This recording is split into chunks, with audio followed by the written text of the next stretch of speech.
ዘማሪት ዘሪቱ ከበደ ስለ አዲሱ አልበሟ መግለጫን ሰጠች። መጽናናት የተሰኘው አልበም ምንን ያመለክታል? በድንገተኛ በሆነውና የብዙዎችን ልብ የሰበረው የበኩር ልጇ ድንገተኛ ህልፈት ተከትሎ እንዴት በዚህ ፍጥነት ልትጽናና ቻለች? እንዲሁም በተጨማሪ እኔ ዘፋኝ አይደለሁም በማለት ለዘፋኞች መልእክት ያስተላለፈች ሲሆን እስከ ቪዲዮአችን ፍጻሜ አብራችሁን ቆዩ። ሰላም ጤና ይስጥልን ቤተሰቦቻችን፣ ሰላምታችን በያላችሁበት የዓለም ክፍል ይድረሳችሁ ውድ ቤተሰቦቻችን። ይህ የሮማንስ ሮድ የዩቲዩብ ቻናል ነው። ቻናላችን አዳዲስና ወቅታዊ ትኩስ መረጃዎችን ይዘንላችሁ መጥተናል። እስከ መረጃው ፍጻሜ አብራችሁን ቆዩ።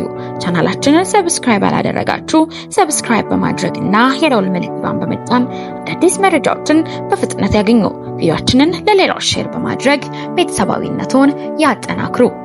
በመንፈስ ቅዱስ ኃይል እጅግ ከከበደው የልጇ ሐዘን የተጽናናችውና እግዚአብሔር የረዳት ድንቅና ተወዳጅ ዘማሪ የሰዎችን ትኩረት ሳትሻ ሰዎች እንዲወዷት ብላ ያመነችበትን ነገር ለፊት ከማድረግም ሆነ ከመናገር ያልቦዘነችው፣ አንዳንዶች እንደሚናገሩት ሃይማኖቱንም ለፖለቲካ አነጋጋሪ የሆኑ ጉዳዮችን በማህበራዊ ትስስር ገጾች ላይ በማንሳት የኢየሱስን ጌትነትና አዳኝነት በህይወቷ እየመሰከረች የቆየችው ዘማሪት ዘሪቱ ከበደ እንደሚታወሰው በድንገተኛ በሆነውና የብዙዎችን ልብ የሰበረው የበኩር ልጇን ህልፈት ተከትሎ ብዙዎች እንዴት በዚህ ፍጥነት ልትጽናና ቻለች በማለት ሲነጋገሩ፣ ተወዳጇ ዘማሪ ዘሪቱ ከበደ ግን በመንፈስ ቅዱስ የእግዚአብሔር ፍቅር በልባችን ስለፈሰሰ አያሳፈነንም በማለት የእግዚአብሔርን ቃል በመጥቀስ መንፈስ ቅዱስ ምን ያህል እንዳጽናናት በሐዘኗ ውስጥ እንኳን ሆና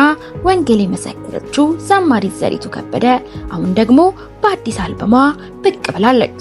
ታዲያ በዚህ አልበሟ ላይ ምን አጋጠማት? ስለ ልጇ ድንገተኛ ህልፈት ያልተሰማው አሳዛኝ ክስተት ምንድነው? ስለ ህይወቷና ስለ አልበሟ የተናገረች ሲሆን ለዘፋኞች ያስተላለፈችው መልእክት አለ። በቪዲዮአችን አቀናጅተን ይዘናል። እንዴት ናችሁ? የምናጋራው ነገር እግዚአብሔር ስለሰጠን ያንን ልናካፍላችሁ መተናል። እንደምትባረኩበት እንደምትታነጹበት ተስፋ እናደርጋለን። ከከባድ ቀናት ውስጥ የተወለዱ መዝሙሮች፣ ዋና ከሆነ መረዳት ውስጥ የተወለዱ መዝሙሮች ያሉበት ስብስብ ነው። ሁሉም ስለ ኢየሱስ ነው፣ ለሱ ነው።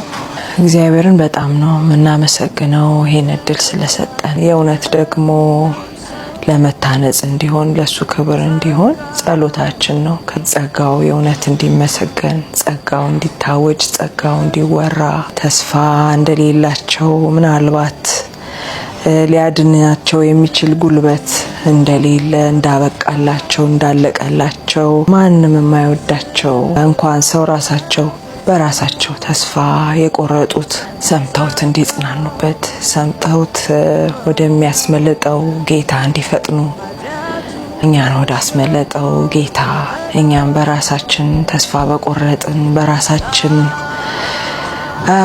በጣም ባዘንን ራሳችን ለራሳችን አሰልቺ በሆንበት አታካች በሆንበት ሁኔታ ውስጥ ፍቅርን አውርቶ ፍቅርን አሳይቶ ደቅፉ ወደ ማጽናናቱ ወደ ህብረቱ ያስገባንን ጌታ እንዲያገኙት ያገኙት ደግሞ እንዲታነጹበት የበለጠ የሱ እንዲሆንልን ነው ጸሎታችንም ጥረታችንም። ስለ ሁሉም እግዚአብሔር ይመስገን።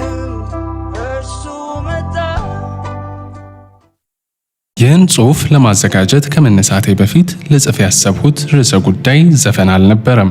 ከዘፈን ጉዳይ በላይ የሚያሳስቡኝና እንደ የኢየሱስ ክርስቶስ ደቀ መዝሙር ቅድሚያ ሊሰጣቸው ይገባል ከምላቸው ጉዳዮች አንዱ በሆነው የቤተ ክርስቲያን ምንነት ላይ ነበር ሐሳቤን ማካፈል የፈለኩት።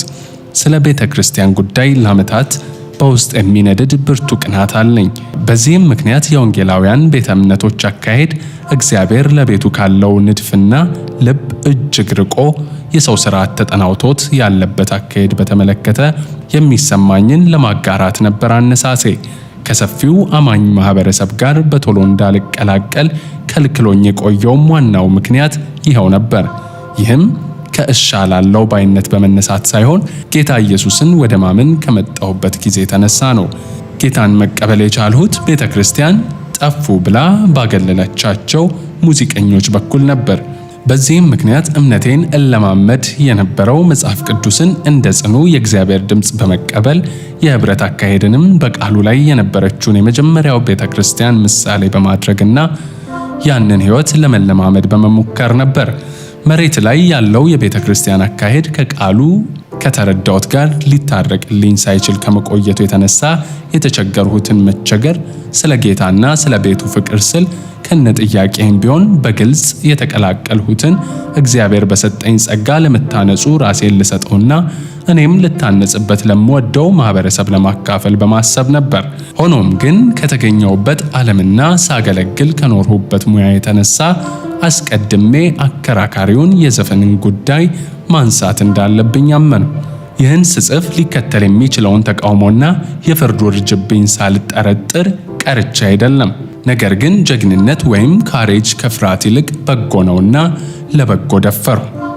ጌታን በሙዚቃ ህይወት ውስጥ ማግኘት። አንዱ ጌታ ለወደደንና ለሞተልን ታናናሾች በተለያየ መንገድና ሁኔታ ራሱን ይገልጣል።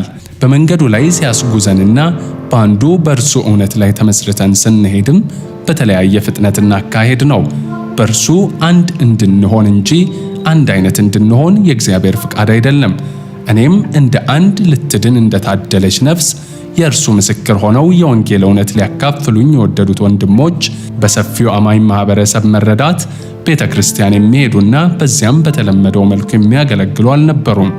እንደውም ዓለማዊ ተብለው የተፈረጀን ሙዚቃ በመጫወታቸው ምክንያት ከተቋማዊ ህብረት የተገለሉ ነበሩ። እነኚህ ወንድሞች በእርግጥ ዓለማዊ ሙዚቃን ተጫውተዋል። ከቤተ ክርስቲያን ርቀው በነበሩባቸው የመጀመሪያዎቹ ዓመታትም ፍጹም ዓለማዊ በሆነና ጠፉ በሚያስብል አይነት ህይወት አልፈዋል። ሆኖም ግን ለጥቂት ጊዜያት ተይዘውበት ከነበረው ክፉ አካሄድ ተላቀው ራሳቸውን በቃሉ ጥናት እያተጉና እንደ ቃሉ ለመኖር ብሎም ሌሎችንም ለመድረስ መለማመድን በጀመሩ ጊዜ እንደኔ ላሉት መድረስ ችለው ነበር። ጌታን በእነርሱ በኩል ከማግኘት የተነሳ በቀጥታ የወረሱት ወይም የተለማመድሁት የቤተ እምነት ሥርዓት ወይም ልማድ አልነበረም። ክርስትናንም የተረዳሁት ከአንድ የሃይማኖት ጎራ ከመመደብ በተለየ ነበር። በሕይወቴ የነበረው ለውጥ ከነበርሁበት የራስ ገዝ ሕይወትና አመለካከት እግዚአብሔርን በቃሉ መሰረት ወደ መታዘዝ እርሱን ወደ መምሰል ማደግና ወደ መሰጠት ሕይወት የመሻገር ነበር። በዓለማዊነትና በዓለማዊ ሥርዓት ውስጥ እንዳሻው ይመላለስ ለነበረ ሰው ወደ እምነት መንገድ ይህም የናዝሬቱ ኢየሱስ እርሱ ጌታ ክርስቶስ የእግዚአብሔር ልጅ እንደሆነ ወደ ማመን ለመጣ ማንኛውም ሰው ለውጡ ስር ነቀል ይሆናል። ይህም ለውጥ ከጨለማ ወደ ብርሃን፣ ከሰይጣን ግዛት ዜግነት ወደ እግዚአብሔር መንግሥት ዜግነት፣ ከራስ ፍቃድና ፍልስፍና ወደ አንድ የአምላክ ፈቃድ፣ ከኃጢአት ባርነት ወደ እግዚአብሔር ባርነት፣ ለምንወደው ከመኖር እርሱ ለሚወደው ወደ መኖር የሚደረግ ሕይወት ለውጥ ነው። እርሱ በሞቱ የሰጠንን ሕይወት እኛም ለፈቃዳችን በመሞት በፍቃዱ በሕይወት ወደ መኖር የተሻገርንበትና እየተሻገርን የምንኖርበት ሕይወት ነው። እንግዲህ በዚሁ መረዳት ሙዚቃዊ አርቲስትነትን እንደ ማንኛውም ተግባርና ፍላጎት በእግዚአብሔር ቃል ሊመዘንና እግዚአብሔርን ደስ የሚያሰኝ መሆን አለመሆኑ ሊፈተሽ የሚገባው ነው። እኔም ወደ ክርስቶስ መንገድ በመጣው ጊዜ የነበረሁበትን ሕይወት በቃሉ ማስፈተሽ አልቀረም።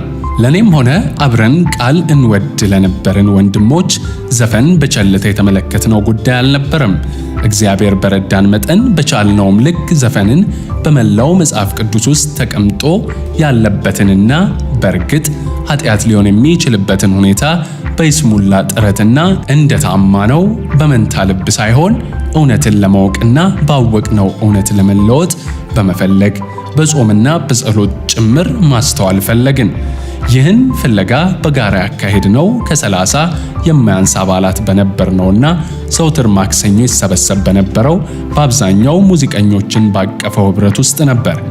በዚህ ህብረት ውስጥ ከተለያየ ቤተ እምነት የመጣን ጌታን ፈላጊዎች ከየኖርንበት ወደ ቃሉ እውነት ይህም በእግዚአብሔር ቃል በኩል የምንታረምበትና መንገዳችንን የምንቀይርበት እንጂ እኛ እንደ ፍላጎታችን የምናርመው መርጠን የምንቀበለው እንዳልሆነ ተማምነን በዚያም እንደ ቃሉ ለመሰራት ራሳችንን የሰጠንበት ኅብረት ነበር።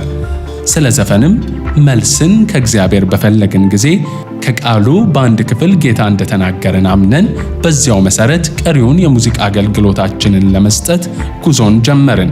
ይህም ቃል በገላትያ 5:22 ከቁጥር 23 ላይ ያለውን ክፍል ነበር።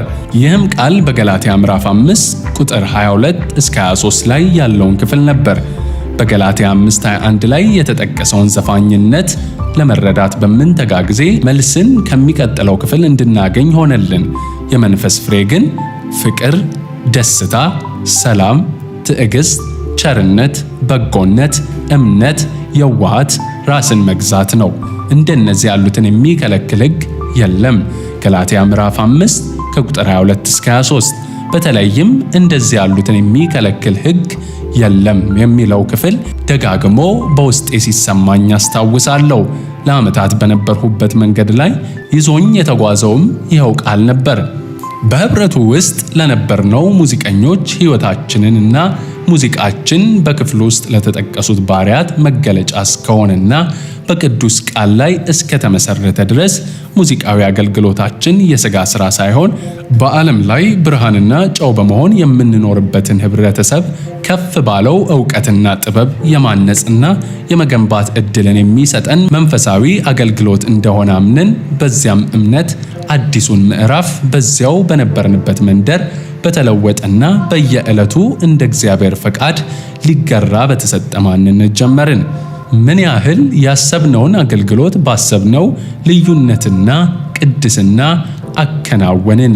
ያንንስ ያለመዋዠቅና ፍጹም ለእግዚአብሔር ሐሳብ በተሰጠ መንፈስ ማድረግ ችለን ነበር ወይ? ምን ያህል አፈራን? ምን ያህላችንስ የጌታ በመሆናችን ጸናን? እኛ የዚህ መንገድ ተጓዦች ለእነዚህ ጥያቄዎች የምንሰጠውን ምላሽ ብዙ የምንማርበት እንደሚሆን አምናለሁ። ሆኖም ግን የተነሳንበት እውነትና የተበረታታንበት መንፈስ ፍጹም ቅን እንደነበር መሰክራለሁ። በዚያም መንገድ የእግዚአብሔር ፈቃድ ነው ብዬ እስካመንሁበት ጊዜ ድረስ እርሱ በረዳኝና ጸጋ ባበዛልኝ መጠን እንዳገለገልሁት እምነቴ ነው። እርሱ ያውቃል። አማኝና ዘፈን። ኢትዮጵያ ውስጥ ባለን አማኞች መካከል አንድ ሰው ወደ መንፈሳዊት ማዘንበሉን ወይም ከዓለማዊነት መላቀቁን ከሚገልጥባቸው ዋና ነገሮች መካከል ዘፈን አለማድመጥ ወይም ሙዚቃ በሚቀርብባቸው ዝግጅቶች ላይ አለመታደም አንዱ ነው። ወደ እምነት የመጣው ሰው አስቀድሞ በሙዚቃ ሙያ ውስጥ የነበረ ከሆነ ደግሞ ሙያውን ማውገዝና ከልምምዱ መውጣት የተለመደ ተግባር ነው። በወንጌላውያን አማኞች ዘንድ ዘፈንን በተመለከተ ያለው አመለካከት ከመጽሐፍ ቅዱሳዊነቱ ይልቅ ልማድ ላይ የተመሰረተ ይመስላል። ከእግዚአብሔር ሐሳብ በተቃራኒ ያሉ ብዙ ዓለማዊ እሴቶችንና አመለካከቶችን ዜማ ስለሌላቸው ብቻ እቅፍ ድግፍ አድርጎ የያዘ ማህበረሰብ በቅዱስ ቃሉ ላይ ግልጽ የሆነ ሙሉ ኩነኔ የሌለበትን የሙዚቃ ጉዳይ እንደ ጽድቅ መመዘኛ አድርጎ መውሰዱ ተገቢ ያልሆነ ብቻ ሳይሆን ፍትሕ የጎደለው ሆኖ ይሰማኛል። በዚህም ፍርደ ገምድልነት ብዙዎች እንደተጎዱ አውቃለሁ። ይህም ጉዳይ ሳነሳ ለዘፈን ጥብቅና ልቆም ፈልጌ አይደለም። ይሁን እንጂ እውነትን መናገርም ሆነ መነጋገር አስፈላጊ እንደሆነ ደግሞ አምናለሁ። በአጭሩ በሚያግባባን ቋንቋ ለመግለጽ እኔ አሁን ዘፋኝ አይደለሁም።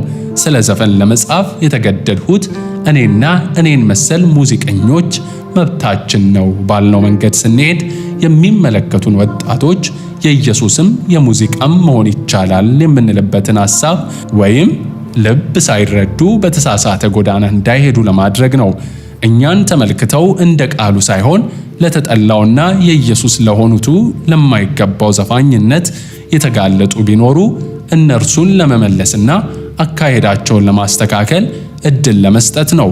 በሌላ አንጻር ደግሞ የመጽሐፍ ቅዱስን እውነት በተገቢው መንገድ ከመግለጽ ይልቅ ከእግዚአብሔር በላይ ሰውን በመፍራትና ከተጠያቂነት ለመሸሽ ሲሉ የብዙዎችን ጥያቄ በቸልተኝነት ሲያስተናግዱ በቀሩ የመጽሐፍ ቅዱስ ምሁራን፣ አገልጋዮችና የቤተ ክርስቲያን መሪዎች ምክንያት የተሰናከሉ ታናናሾች ቢኖሩ አቋሜንና መረዳቴን በማካፈል በጎ አስተዋጽኦ ለማበርከት ነው። እንደ እውነታው ከሆነ ይህን ርዕሰ ጉዳይ አዳፍኖና ሸፋፍኖ ማለፍ የሚቻል አይመስለኝም። እውነትን በኃላፊነት መነጋገር ግን የተሻለ እንደሆነ አምናለሁ። ማናችንም ብንሆን የእግዚአብሔርን ቃል እንደየምቾቶቻችን የመተርጎም መብት የለንም። ልናደርግ የምንችለው ቃሉን በቃሉና በመንፈሱ ተረድተን መልስን ለማግኘት መሞከር ነው። ምን ያህላችን በዚህ ጉዳይ ላይ እውነተኛ መልስን ለማግኘት ትውልድን ለመታደግ እንጸልይ ይሆን? ዘፈን ይወጋ፣ ይቀቀል፣ ይጠበስ የሚለውን አይነት ጸሎት አይደለም የምላችሁ። እንደ እግዚአብሔር ፈቃድ የሆነውን መልስ ከእውነታው በመፈለግ በፍጹም ልብ የሚደረግ ጸሎትን ማለቴ ነው። እኔ የመጽሐፍ ቅዱስ ምሁር ወይም የቋንቋ አዋቂ አይደለሁም። ነገር ግን እንደ ማንኛውም የእግዚአብሔርን ፈቃድ ከቃሉ ለማስተዋል በየዕለቱ እንደምትተጋና አስተማሪው ቅባት አብሯት እንዳለ ሴት ከእርሱ የተማሩትንና የምኖርበትን አካፍላለሁ። እናንተስ ከእርሱ የተቀበላችሁት ቅባት በእናንተ ይኖራል። ማንም ሊያስተምራችሁ አያስፈልጋችሁም። ነገር ግን የእርሱ ቅባት ስለ ሁሉ እንደሚያስተምራችሁ እውነተኛም እንደሆነ ውሸትም እንዳልሆነ እናንተንም እንዳስተማራችሁ በእርሱ ኑሩ። አንደኛ ዮሐንስ ምዕራፍ 2 ከቁጥር 27። እግዚአብሔር በሙዚቀኞች መካከል ራሱን ከተቋማዊው አካሄድ ውጪ ሲገልጥና በእነርሱም ሊከብር ሲፈልግ ከየትኛውም የወንጌላውያን ማህበር ወይም አመራር ፈቃድ አላስፈለገውም። መንፈስ ቅዱስም በውስጣችን ለመኖር ከየትኛውም ሃይማኖታዊ ኮሚቴ እውቅናን አልጠየቀም። እግዚአብሔር የወደደውን እንደወደደ የሚያደርግ ትልቅ አምላክ ነው። እርሱ በሰዎች መካከል አድሎን ሳያደርግ የሚያድን ደግ አምላክ ነው። ስለወደደና ስለራራልን አገኘን። ሌሎች በተቃወሙን ጊዜ አብሮ አልተቃወመንም። የሚሆንብንን ሁሉ ለበጎ እየለወጠ አበረታን። የበለጠ እንድንቀረጽበትና በትህትና ለፈቃዱ እንድንሰጥ የመታዘዝንም ደስታ እንድናውቅ ሰራን እንጂ እግዚአብሔር ለሰው ፊት እንዳያዳላ ነገር ግን በአሕዛብ ሁሉ እርሱን የሚፈራና ጽድቅን የሚያደርግ በእርሱ የተወደደ እንደሆነ በእውነት አስተዋልሁ። የሐዋርያት ሥራ ምዕራፍ 10 ከቁጥር 34 እስከ 35። ታዲያ አሁን ምን እናድርግ? ይህ ሁሉ ለምን አስፈለገ? እንስፈን ለማለት ነው የሚለው ጥያቄ ከተነሳ ፍላጎቴ እንስፈንም ሆነ አንስፈን ለማለት ሳይሆን የመስፈንን ምንነት እንድንረዳ በጌታ የሆነ ሙዚቃዊ አርቲስት አገልግሎቱን የት ድረስ መውሰድና ማሳደግ ምንስ መጠበቅ ይችላል የሚለውን ወሳኝ ጥያቄ አብረን እንድንመልስ ነው። አዎ፣ ይህን መጠየቅ ወንጀልም ኃጢአትም አይደለም። በእኔ እይታ ወንጀል የሚሆነው እውነትን በሰው ፍርሃት ምክንያት አዳፍኖ ለማስቀረት የሚደረገው ጥረት ነው። ዘፈን ምንድን ነው? ዘፈን ነው የሚለው አባባል መልስ አይሆንም። ምክንያቱም በእግዚአብሔር ቃል ውስጥ የተጠቀሰባቸው ትርጉሞችና አገልግሎቶች ቃሉ አንድን ነገር ብቻ እንደማይወክል ያሳየናልና። በእግዚአብሔር ቃል ዘፈን የሚለው ቃል በአንድ አይነት ትርጉምና ባሉታዊነት ብቻ አልተቀመጠም። በበዓልና በደስታ ጊዜ እንደሚደረግ ሙዚቃዊ ጨዋታና እንደ መንፈሳዊ ወይም አምልኳዊ ውዝዋዜ በአዎንታዊ ትርጉሙ የተገለጠ ሲሆን፣ በአንጻሩ ቅጥ ባጣ ስካርና በተጓዳኝ ባዕድ እንቅስቃሴዎች የተደገፈ ጭፈራና ፈንጠዝያን ለመግለጽ ባሉታዊ ገጽታውም ተጠቅሶ ይገኛል። በዚህ ዘመን አውድ ዘፈን ከእምነት ቤት አገልግሎት ይዘት ውጪ የሆነንና በተለያዩ ርዕሰ ጉዳዮች ላይ ስለ ጾታዊ ፍቅር፣ ስለ አገር ፍቅር፣ ስለ እናት ወይም አባት ፍቅርና ስለ ልጅ ፍቅር እንዲሁም ስለ ተለያዩ ፖለቲካዊና ማህበራዊ ጉዳዮች የሚዜምባቸውን ሙዚቃዊ የጥበብ ስራዎች ይወክላል። እነዚህ ሙዚቃዊ የጥበብ ስራዎችና የታዳሚዎቹ የተሳትፎ ሁኔታ ከሚከናወንበት ቦታና ሁኔታ ባሻገር የሚተላለፈው መልእክት ከእግዚአብሔር ቃል አንጻር በሰዎች አእምሮ ላይ የሚፈጥረው ተጽዕኖ እንዲሁም ስሜታቸው እንዲነሳሳ የሚያደርግበት አቅጣጫ ኃጢአት ነው ወይም አይደለም የሚለውን ጥያቄ የሚመልስ እንደሆነ አምናለሁ። ስለ ጾታዊ ግንኙነት፣ ስለ ባልና ሚስት እጮኛሞች ፍቅር የተጻፈ ዘፈን ሁሉ ኃጢአት አይደለም። ጋብቻንና ጾታዊ ግንኙነትን በተመለከተ የሚቀርቡ የግንዛቤ ማስጨበጫ መልእክቶችን የጽሑፍ እንዲሁም የፊልምና የቴሌቪዥን ስራዎችን እያጣጣመ ለመከታተል ምንም አይነት ክልከላ የማይታይበት ሕዝብ ተመሳሳይ ይዘት ያላቸው ስራዎች በሙዚቃ ሲቀርቡለት ከኃጢአት አድርጎ የሚቆጥርበት መለኪያ ትልቅ ጥያቄን የሚፈጥር ሆኖ አግኝቼዋለሁ። አንዲት ሴትና አንድ ወንድ በፍቅር ሕይወት ውስጥ ሲጓዙ ግንኙነታቸውን የሚያጣፍጥ ገንቢነት ያላቸው የተለያዩ ነገሮችን ያደርጋሉ። ሙዚቃ በዚህ ውስጥ ያለው ሚና ከፍተኛ ነው። ይህንም በአማኙ ማህበረሰብ ውስጥ በቅርበት እንዳየሁት በስፋት ተጠቃሚ ያለው አገልግሎት ነው። ይህን ስመለከት ሁሉም በየጓዳው የሚያደርገውን ነገር በአደባባይ እየወጣ የሚያወግዘው ማንም ፈርቶ ነው እያልሁ እጠይቃለሁ። እግዚአብሔርን በፍጹም። እግዚአብሔርን የምንፈራበት ጉዳይ የአደባባይ ብቻ ሳይሆን የጓዳ ሕይወታችንንም ያካትታል። አማኙ ከዚህ አንጻር ዘፈንን በየመድረኩና በየሰው ፊት የሚያስረግመው ግብዝነትና አድርባይነት እንደሆነ ተገንዝቤያለሁ። ይህን ስል ፈጽሞ ዘፈን የማይሰሙና ከልባቸው ተገቢ እንዳልሆነ አምነው በወጥ ማንነት የሚመላለሱ አማኞች የሉም ማለት እንዳልሆነ ይታወቅልኝ። በእርግጥም አሉና በአማኙ ማህበረሰብ ውስጥ ስለ ጾታዊ ግንኙነት ያልሆኑ በተለይ ስለ አገር የተዘፈኑ ዘፈኖችን ይዘታቸውና ጭብጣቸው ምንም ቢሆን ምን ከመዝሙር የመቁጠር ዝንባሌም ተገቢ አይደለም። የትኛውም የጥበብ ሥራ ከሙዚቃዊ ጥበብ ውጭ ያሉትንም ጨምሮ ሊዳኝ የሚገባው ከእግዚአብሔር ቃል አንጻር የሚያንጸባርቀውን እውነት በመፈተሽ ነው። እኔ እንደተረዳሁትና መገንዘብ እንደቻልሁት ዘፈን በዋናነት ኃጢአት ሆኖ የሚጠቀስበት የገላትያ 5:21 አውድ የሚያመላክተው ቅጥ ያጣና ልከኝነት የጎደለውን የሕይወት ዘይቤ በሙዚቃ ውስጥ መግለጽን ነው። ይህም ፍጹም ዓለማዊነትን የሚያንጸባርቅና የእግዚአብሔርን መኖር በዘነጋ መንፈስ የሚያቀርብ ወይም የሚቀርብ ክንውን ሲሆን ስጋን በማስደሰት ላይ ባተኮረ አደራረግ የሚካሄድን ፌሽታና ገደብ የሌለው መዝናናትን የሚያመለክት ነው። አማኝ ነኝ የሚል ሁሉ በማንኛውም ጊዜ እንደ መንፈሳዊ ሰው በመንፈስ ሊመላለስ ይገባዋል። መንፈሳዊ ሰው ደግሞ እግዚአብሔርን ደስ የሚያሰኘውን በሁሉም ስፍራ የሚያደርግ ነው። በዚሁ መንፈስ ስንመላለስ በመዝሙር ስም ስንዘፍን ከምንገኝባቸው ሁኔታዎችም ጭምር እንቆጠባለን ማለት ነው። እግዚአብሔር በልጁ በኢየሱስ ስም በሚሰበሰቡት ሕዝቡ መካከል መገኘትን የሚወድ በእውነትና በመንፈስ የሚመለክ አምላክ ነው። እርሱን ከማምለክ ስም ወይም ሽፋን ስጋችንን ለማስደሰት በምናደርገው ሁሉ እግዚአብሔር አይከብርም። ይህን ስል ስለ ሙዚቃ ዘውግና መሰል ገደቦች እያወራው አይደለም፣ ስለ እውነተኝነትና በፍጹም ልብ ሊሆን ስለሚገባው ሙዚቃዊ አገልግሎት እንጂ። በዚሁ በገላትያ 5:21 ላይ የተጠቀሰውን ዘፋኝነት ትርጉምን የሚያጋራና የሚያሳይ ክፍል በዘጸአት ምዕራፍ 32 ላይ ይገኛል። ሕዝቡም ሊበሉና ሊጠጡ ተቀመጡ፣ ሊዘፍኑም ተነሱ። ቁጥር 6 እርሱም ይህ የድል ነሾች ወይም የድል ተነሾች ድምፅ አይደለም፣ ነገር ግን የዘፈን ድምፅ እሰማለሁ አለው። እንዲህም ሆነ፣ ወደ ሰፈሩ ሲቀርብ ጥጃውንም ዘፈኑንም አየ፣ የሙሴ ቁጣ ተቃጠለ። ቁጥር 18 እስከ 19 እስራኤላውያኑ ከግብፅ ባርነት ያወጣቸውን አምላካቸውን ረስተውና ወደ ጣዖት አምልኮ ዘወር ብለው ለስጋቸው ልቅነት በተመቸ ሁኔታ ውስጥ ከመብላትና መጠጣት ጋር ከሩቅ ሊሰማ በሚችል የድምፅ ከፍታና ጩኸት ክብር ለማይገባው ክብርን ሲሰጡ የሚነበብበት ክፍል ነው። ዘፈን በተመሳሳይ ሁኔታ ያሉ ልምምዶችን የርኩሰት ተግባርን ሲያጅብና ሲመራ የሚገኝበት ሁኔታ አሁን ባለንበት ዘመንም እንደሚገኝ የታወቀ ነው። እንዲህ ያለው ዘፈን ለባዕድ አምልኮ የሚውልና ዝሙት መስዋዕት ሆኖ የሚቀርብበት ጭምር ነው።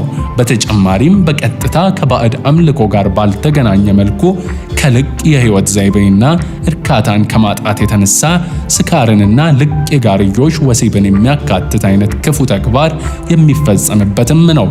ዘፈንን በዚህ መልኩና ከዚህ ጋር ተያይዞ በሚኖረው ትርጉም ኃጢአት አይደለም ብሎ ሊከራከር የሚችል ሰው አለ ብዬ አላምንም። የሥጋ ሥራ ተብሎ እንዲኮነንና በእግዚአብሔር መንፈስ በሚመላለሱት መካከል ሊገኝ እንደማይገባ የተነገረው እንዲህ ያለው ልምምድ እንጂ ሐሳብን በዜማና በሙዚቃ አጀባ የመግለጽ ጥበብ እንዳልሆነ ልናስተውል ይገባል። በሌሎች የአዲስ ኪዳን መጽሐፍ ተጠቅሶ የምናገኘው ከዚያው አውድ አንጻር ነው። በቀን እንደምንሆን በአግባብ እንመላለስ። በዘፈንና በስካር አይሁን፣ በዝሙትና በመዳራት አይሁን፣ በክርክርና በቅናት አይሁን። ሮሜ ምዕራፍ 13 ከቁጥር 13።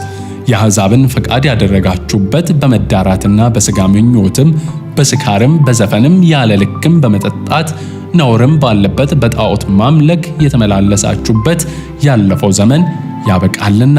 አንደኛ ጴጥሮስ ምዕራፍ 4 ከቁጥር 3። ዘፋኝነት ከላይ በተጠቀሱት የመጽሐፍ ቅዱስ ክፍሎች ላይ ከተቀመጠበት እይታ አኳያ በጋርዮሽ ወሲብና በጣዖት አምልኮ ውስጥ እስካልተሳተፍን ድረስ ለመለማመድ ነፃ የሆነ ተግባር አድርገን እንድናስብ የሚያስችለንም አይደለም። ማንኛውም ልቅ የሆነና ከፈሪሃ እግዚአብሔር የራቀ የመዝናናት ልምምድ ከሙዚቃም ጋር ሆነ ያለ ሙዚቃ የሥጋ ሥራና የክርስቶስ ለሆኑት የማይገባ እንደሆነ አስረግጠን ልንረዳ ይገባል። የክርስቶስን ዳግም ምጽአት በተስፋ የሚጠባበቀው ሕዝብ አምላኩን ለመምሰል ራሱን እያስገዛ የሚኖረው ነው። ይህንም ሲያደርግ እንደ መንፈስ ቅዱስ ፈቃድ የተሰጠውን ስጦታ በጨለማ ላሉት ወደ ብርሃን መምጣት፣ በቤቱ ላሉት መታነጽ፣ እንዲሁም በሚኖርበት ህብረተሰብ በጸጥታና በዝግታ በሰላምና በሰማያዊ ፍቅር በመመላለስ ነው። ይህ ሕዝብ የሞተለትን ጌታ በመግለጥ ስሙን የሚያስከብር ልከኛ ሕዝብ እንጂ በዓለም ያሉት ሁሉ የሚያደርጉትን የሚያደርግ በተድላና በፌሽታ ጉዳይ የተያዘ ሕዝብ አይደለም። ይህን የሚያደርገውም ባለመዝፈን ብቻ ሳይሆን በልምምዶቹ ሁሉ ነው።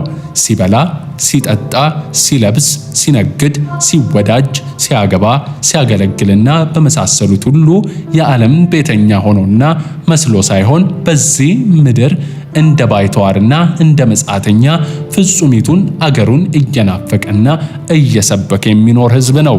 ይህ ሕዝብ የመዘመር እንጂ የመዝፈን ትእዛዝ ያልተሰጠው ሕዝብ ነው። በመዝሙርና በዝማሬ በመንፈሳዊም ቅኔ እርስ በርሳችሁ ተነጋገሩ፣ ለጌታ በልባችሁ ተቀኙና ዘምሩ። ኤፌሶን ምዕራፍ 5 ከቁጥር 19። ይሁን እንጂ ከዚህ ሕዝብ መካከል እንደ እግዚአብሔር ፍቃድ የሙዚቃ ተሰጥኦ ያላቸው ቢኖሩና ያንንም በጌታ ባመኑትም ሆነ ባላመኑት ፊት ሊከውኑ እንደተሰጣቸው ተረድተው በታማኝነት ቢያገለግሉ ስራቸው በቤተ ክርስቲያን ውስጥ በዝማሬ የሚቀርብ አምልኮ ባለመሆኑ ዓለማዊ አይሆንም። የአገልግሎቱ ስያሜ ዘፈን የሚሆን መዝሙር የሚቀርብበት መንፈስና የሚያነሳው ሐሳብ እግዚአብሔር የሚከብርበት ይሁን ወይም አይሁን የሚወስነው ይሆናል። በተለያየ ጊዜ ከተለያዩ ወዳጆች ጋር ኢየሱስ በሰርግ ቤት ወይም በተመሳሳይ የባህላዊ ጨዋታዎች ቦታ በሚገኝ ጊዜ የሚኖር አኳኋን እንዴት ይመስላችኋል የሚለውን ጥያቄ እንጠይቃለን። የሚመስለንን ስንነጋገር የምጠይቀው ጥያቄ ኢየሱስ ሰርግ ቤት ሲታደም ዘፈን አለ ብሎ ይጨነቅ ይሆን ወይስ ደስ ብሎት የሚጫወቱትን ይመለከት ይሆን? የሙዚቃው ምት ይነሽጠው ይሆን? እግሮቹ በተቀመጠበት የሙዚቃውን ምት ተከትለው ይንቀሳቀሱ ይሆን? እንደ ማንኛውም ታዳሚ ከሰው ጋር ተቀላቅሎ በደስታ ይጫወት ይሆን? ወይስ ሁሉን እንዳግባቡና እንደየሁኔታው ያስተናግድ ነበር? እኔ የማውቀው ኢየሱስ ሁሉን እንዳግባቡና ሁኔታው የሚያስተናግድ ባህላዊ ጨዋታዎች ላይ መገኘትና የሚጫወቱትን ሰዎች ደስታ መታደም ደስ የሚያሰኘው እየቀረበ ያለ ሙዚቃዊ ትርኢት ቢኖርና በዚያ ላይ ጥሩ አጨዋወትና የተለየ ተስጦ ቢገጥመው በአድናቆት የሚያጨበጭብ ይመስለኛል። ምናልባት አብሯቸው እንዲጫወት ግድ ቢሉት እንኳን ስለ ግብዣቸው በጥቂቱም ቢሆን ጠጋ ብሎ አጫውቷቸው ወደ መቀመጫ የሚመለስ ይመስለኛል። ኧረ እንደውም በደንብ አብሯቸው ይጫወታል የምትሉም ትኖራላችሁ።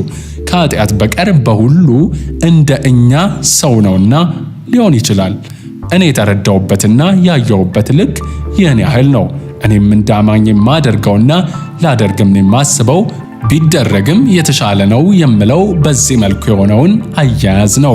የትኛውም ሰባኪና አስተማሪ ሰርግ ቤት ሄጄ ሙሽሪት ሙሽራው እንኳን ደስ አላችሁ በሚል ዘፈን የሚጫወትን ቤተ ዘመድና ወዳጅ አጅቤ ባጨበጭብ በጥቂቱም በጨዋታው ብሳተፍ ሌሎችን ላለማሰናከል በሚለው እሳቤ ራሴን እቆጥብ ይሆናል እንጂ ኃጢአት ሰራሽ ወይም ስጋሽን ያላግባብ አስደሰትሽ በሚል ወቀሳ መንፈሳዊነቴን ጥያቄ ውስጥ ቢያስገባ የምቀበለው አይሆንም።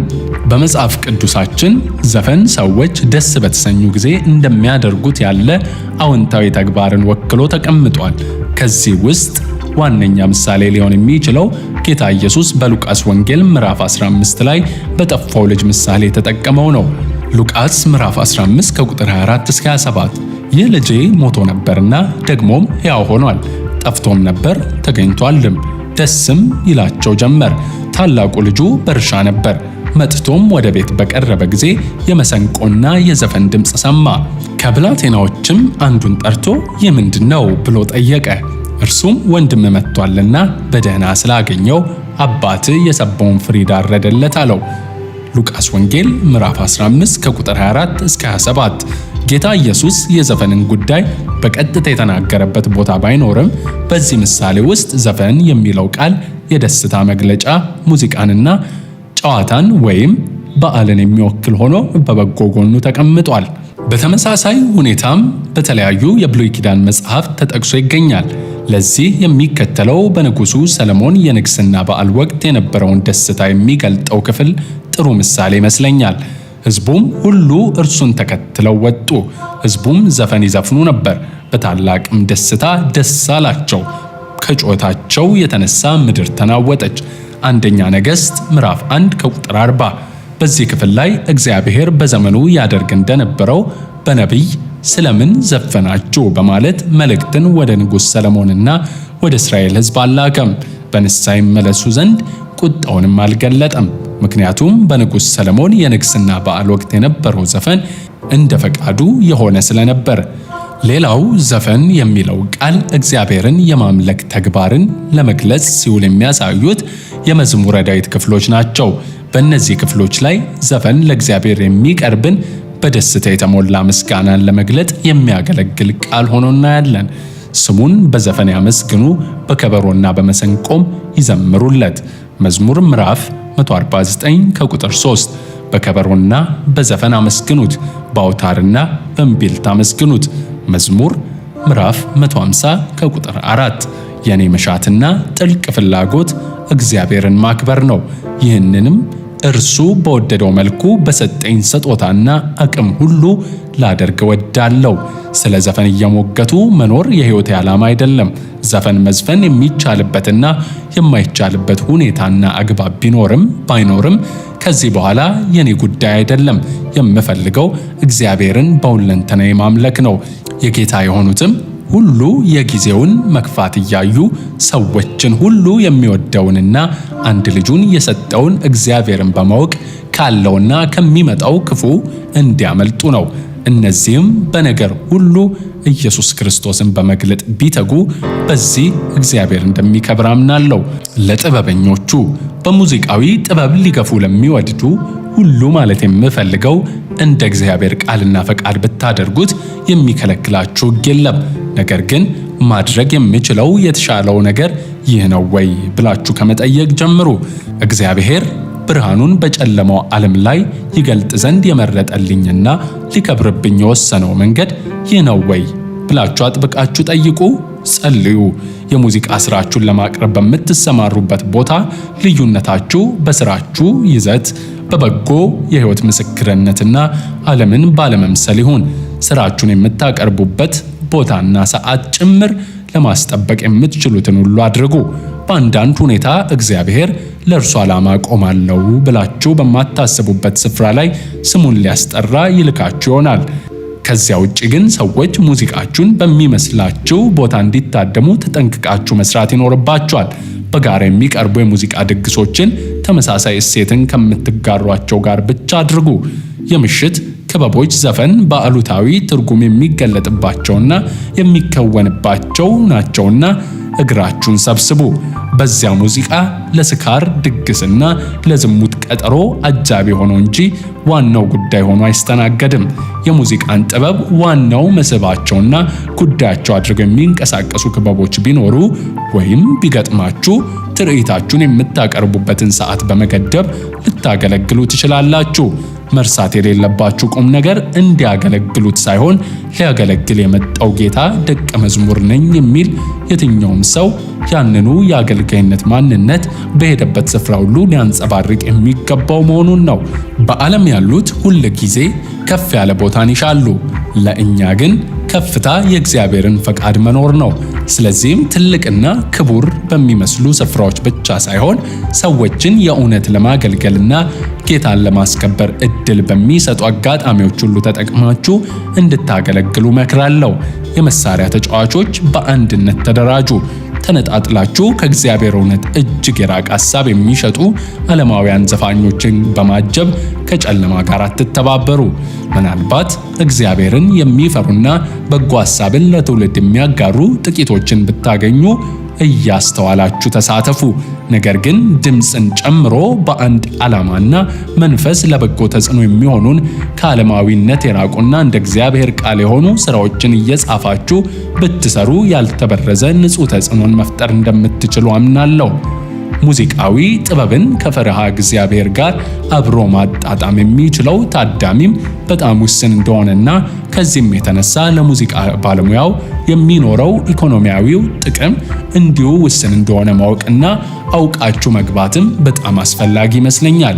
ዘፈንን ወይም ሙዚቃዊ ጥበብን በልዩነትና እንደ እግዚአብሔር ቃል ለመከወን የሚደረገው ሙከራ ዋጋን የሚያስከፍልና መስዋዕትነትን የሚጠይቅ በመሆኑ አስቀድመን በእርግጥ ለእኛ የታየልንንና እግዚአብሔር የሚፈልገውን በዚያ አገልግሎት ውስጥ እንደሆነ በሚገባ መረዳት ይኖርብናል። አስቀድመን በእርግጥ ለእኛ የታየልንንና እግዚአብሔር የሚፈልገን በዚያ አገልግሎት ውስጥ እንደሆነ በሚገባ መረዳት ይኖርብናል። የእግዚአብሔር ፈቃድ ከሆነ ይከብርበታልና ዋጋም ቢከፈልለት ያዋጣል። ፈቃዱ መሆኑን እርግጠኞች ካልሆንን ግን በዚያ መንገድ ከመጓዝ ብንቆጠብ በጣም የተሻለ ይሆናል። አሊያ ግን ዋጋ የሚያስከፍሉ ሁኔታዎችን ለማምለጥ ስንሞክር ከቆምንበት እውነት እየተንሸራተትን ዓለምን ወደ መምሰል ልንሄድና ከዓላማችን ውጪ በሆነ አገልግሎት ልንጠመድ እንችላለን። ሌላው እንድትጠነቀቁ ማሳሰብ የምፈልገው ከሰዎች ምስጋና ነው።